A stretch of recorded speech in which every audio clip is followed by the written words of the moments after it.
ഒന്നാമത്തെ ക്വസ്റ്റ്യൻ വായിക്കുന്നുണ്ട്. ത്രിവർണ്ണ പതാക ആദ്യമായി ഉയർത്തിയ കോൺഗ്രസ് സമ്മേളനം, ലാഹോർ സമ്മേളനം. നടന്ന വർഷം ഓർത്തിരിക്കുക കേട്ടോ, 1929 ഡിസംബർ 31. ഇമ്പോർട്ടൻ്റ് ആണ്. അതുപോലെ തന്നെ പൂർണ്ണ സ്വരാജ് കോൺഗ്രസിൻ്റെ ലക്ഷ്യമായി പ്രഖ്യാപിച്ച സമ്മേളനം ഏതാണെന്ന് ചോദിച്ചിട്ടുണ്ടെങ്കിൽ അതും 1929 ലാഹോർ സമ്മേളനമാണ്. ഇതിൻ്റെ അധ്യക്ഷൻ ആരാണെന്ന് ചോദിക്കുക കേട്ടോ. ആരാണ്? ജവഹർലാൽ നെഹ്റു. രണ്ടാമത്തെ ക്വസ്റ്റ്യൻ, ബാലഗംഗാധര തിലകനെക്കുറിച്ച് ഇന്ത്യൻ അസ്വസ്ഥതയുടെ പിതാവ് എന്ന ഗ്രന്ഥം എഴുതിയ ചരിത്രകാരൻ ആരാണ്? Valentine Chirol. ആരാണ്? Valentine Chirol. അതുപോലെ തന്നെ ബാലഗംഗാധര തിലക് അറിയപ്പെടുന്ന മറ്റ് വിശേഷണങ്ങളുണ്ട്. മറാത്ത കേസരി, ലോകമാന്യ, പിന്നെ ഇന്ത്യൻ അരാജകത്വത്തിൻ്റെ പിതാവ്. അത് തന്നെയാണ് ഇവിടെ ഉദ്ദേശിച്ചത്, അസ്വസ്ഥതയുടെ പിതാവ്, അല്ലെങ്കിൽ രണ്ടും ഒന്ന് തന്നെയാണ് കേട്ടോ. പിന്നെ ഇന്ത്യയുടെ കിരീടം വയ്ക്കാത്ത രാജകുമാരൻ, അവിഭക്ത ഇന്ത്യയുടെ പിതാവ്, ഇങ്ങനെയൊക്കെ അറിയപ്പെടുന്നത് ബാലഗംഗാധര തിലകാണ്. ഇന്ത്യൻ ദേശീയ പ്രസ്ഥാനത്തിൻ്റെ നേഴ്സറി എന്ന് വിശേഷിപ്പിക്കുന്ന സ്ഥലം ബംഗാളാണ് കേട്ടോ. നാലാമത്തെ ക്വസ്റ്റ്യൻ, ബംഗാൾ വിഭജനം നടത്തിയ വൈസ്രോയി ആരാണ്? കൈസൺ പ്രഭുവാണ്. റദ്ദ് ചെയ്തത് ഓർമ്മിക്കുക, ഹാർഡിഞ്ച് സെക്കൻഡ് ആയിരുന്നു കേട്ടോ. ബംഗാൾ വിഭജനം നടന്ന വർഷം ഏതായിരുന്നു? 1905 ആയിരുന്നു കേട്ടോ. 1905 ജൂലൈ 20. അഞ്ചാമത്തെ ക്വസ്റ്റ്യൻ വായിക്കുന്നുണ്ട്. ഗദ്ദാർ പാർട്ടിയുടെ നേതാവ് ആരാണ്? ലാലാ ഹർദയാലാണ് കേട്ടോ. വർഷം ഓർത്തിരിക്കുക, 1913. ആറാമത്തെ ക്വസ്റ്റ്യൻ, ബ്രഹ്മസമാജ സ്ഥാപകൻ രാജാറാം മോഹൻ റോയ് ആണ്. ഏത് വർഷമായിരുന്നു? 1828 അല്ലേ. ഏഴാമത്തെ ക്വസ്റ്റ്യൻ, രാമകൃഷ്ണ മിഷൻ്റെ സ്ഥാപകൻ ആരാണ്? സ്വാമി വിവേകാനന്ദനാണ്. എട്ടാമത്തത്, പ്രാർത്ഥനാ സമാജ സ്ഥാപകൻ ആരാണ്? ആത്മാറാം പാണ്ഡുരംഗാണ്. പ്രാർത്ഥനാ സമാജ സ്ഥാപകൻ ആരാണ്? ആത്മാറാം പാണ്ഡുരംഗ. ഒൻപതാമത്തെ ക്വസ്റ്റ്യൻ വായിക്കുന്നുണ്ട്. അവിടെ പാർട്ടി എന്ന് മാത്രമാണുള്ളത്, ഗദ്ദാർ പാർട്ടിയാണ് കേട്ടോ ഉദ്ദേശിച്ചത്. ഗദ്ദാർ പാർട്ടി രൂപം കൊണ്ട വർഷം ഏതാണ്? 1913. ആരായിരുന്നു സ്ഥാപകൻ? ലാലാ ഹർദയാലായിരുന്നു കേട്ടോ. പത്താമത്തെ ക്വസ്റ്റ്യൻ, ഹിതകാരിണി സമാജാണ് കേട്ടോ. ഹിതകാരിണി എന്നായിപ്പോയതാണ്. ഹിതകാരിണി സമാജം സ്ഥാപിച്ചത് ആരാണ്? വീരേശലിംഗാണ്. 11ാമത്തെ ക്വസ്റ്റ്യൻ, ഗാന്ധിജി ആരംഭിച്ച പത്രത്തിൻ്റെ പേര് യങ് ഇന്ത്യ ആണ്. ഗാന്ധിജിയുടെ പത്രത്തിൻ്റെ പേരെന്താണ്? Young India. 12ാമത്തെ ക്വസ്റ്റ്യൻ, ബംഗാളിലെ നീലം കർഷകരുടെ യാതനയെ പറ്റി പ്രതിപാദിക്കുന്ന നീൽദർപ്പൺ എന്ന നാടകം രചിച്ചത് ആരാണ്? ദീനബന്ധു മിത്രയാണ്. ആരാണ്? ദീനബന്ധു മിത്ര.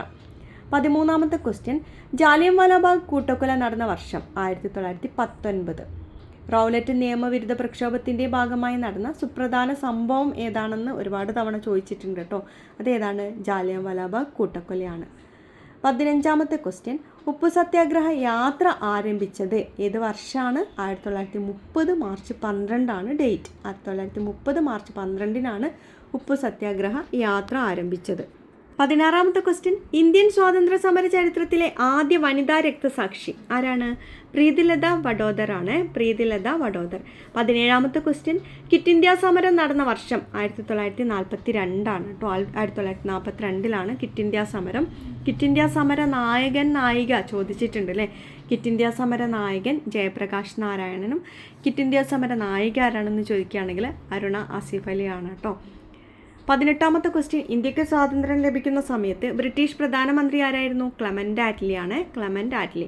19ാമത്തെ ക്വസ്റ്റ്യൻ, ഇന്ത്യയിലെ ഏത് നാട്ടുരാജ്യമാണ് ആദ്യമായി നിയമസഭ രൂപീകരിച്ചത്? ഏത് നാട്ടുരാജ്യമാണ്? തിരുവിതാംകൂറാണ്. ഇന്ത്യയിലെ ഏത് നാട്ടുരാജ്യമാണ് ആദ്യമായി നിയമസഭ രൂപീകരിച്ചത്? തിരുവിതാംകൂർ. 20ാമത്തെ ക്വസ്റ്റ്യൻ, സ്വതന്ത്ര ഇന്ത്യയുടെ ആദ്യ ഉപപ്രധാനമന്ത്രി ആരാണ്? സർദാർ വല്ലഭായ് പട്ടേലാണ്. സർദാർ വല്ലഭായ് പട്ടേലാണ് സ്വതന്ത്ര ഇന്ത്യയുടെ ആദ്യ ഉപപ്രധാനമന്ത്രി. അതുപോലെ തന്നെ എനിക്കൊരു കൾച്ചറേ അറിയൂ, അത് അഗ്രികൾച്ചറാണ് എന്ന് പറഞ്ഞത് ആരാണ്? അത് സർദാർ വല്ലഭായ് പട്ടേൽ തന്നെയാണ് കേട്ടോ.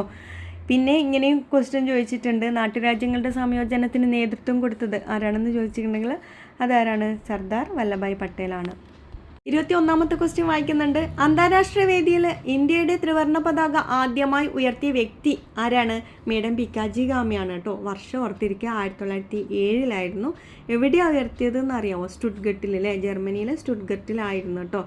പഠിച്ചവർക്ക് ഒന്നുകൂടെ ഓർക്കാൻ വേണ്ടിയിട്ടാണ് ഇങ്ങനെ റിപ്പീറ്റ് ചെയ്ത് പറഞ്ഞുകൊണ്ടിരിക്കുന്നത്.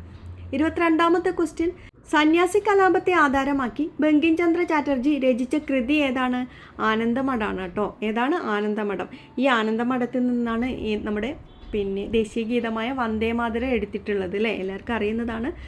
പിന്നെ അറിയാത്തവർ ഒന്ന് നോട്ട് ചെയ്യുക കേട്ടോ. 23ാമത്തെ ക്വസ്റ്റ്യൻ, ഇന്ത്യൻ ദേശീയതയുടെ പിതാവ് എന്നറിയപ്പെടുന്നത് ആരാണ്? സുരേന്ദ്രനാഥ ബാനർജിയാണ് കേട്ടോ. ഇന്ത്യൻ ദേശീയതയുടെ പിതാവ് സുരേന്ദ്രനാഥ ബാനർജി. 24ാമത്തെ ക്വസ്റ്റ്യൻ, കോൺഗ്രസിലെ തീവ്രവാദ വിഭാഗത്തിൻ്റെ നേതാവ് ആരാണ്? ബാലഗംഗാധര തിലകാണ്. കോൺഗ്രസ്സിലെ തീവ്രവാദ വിഭാഗത്തിൻ്റെ നേതാവ് ആരാണ്? ബാലഗംഗാധര തിലക് അല്ലേ. 25ാമത്തെ ക്വസ്റ്റ്യൻ, ഗാന്ധിജിയുടെ ഇന്ത്യയിലെ ആദ്യത്തെ സത്യാഗ്രഹം ചമ്പാരൻ സത്യാഗ്രഹമാണ്. അങ്ങനെയാണെങ്കിൽ ഇങ്ങനെയും ക്വസ്റ്റ്യൻ ചോദിക്കാം കേട്ടോ. ഗാന്ധിജിയുടെ ഇന്ത്യയിലെ ആദ്യത്തെ നിരാഹാര സത്യാഗ്രഹം ചോദിക്കാറുണ്ട്. അത് 1918 അഹമ്മദാബാദ് മിൽ സമരമായിരുന്നു കേട്ടോ. ഇന്നത്തെ ക്ലാസ് ഇത്രയേ ഉള്ളൂ. നിങ്ങൾക്ക് യൂസ്ഫുൾ ആയിട്ടുണ്ടെങ്കിൽ നിങ്ങളുടെ ഫ്രണ്ട്സിനും കൂടെ ഒന്ന് ഷെയർ ചെയ്ത് കൊടുക്കുക കേട്ടോ. കാണുന്നവരൊന്ന് ലൈക്ക് ചെയ്തിട്ട് പോയേക്കണേ. ബൈ.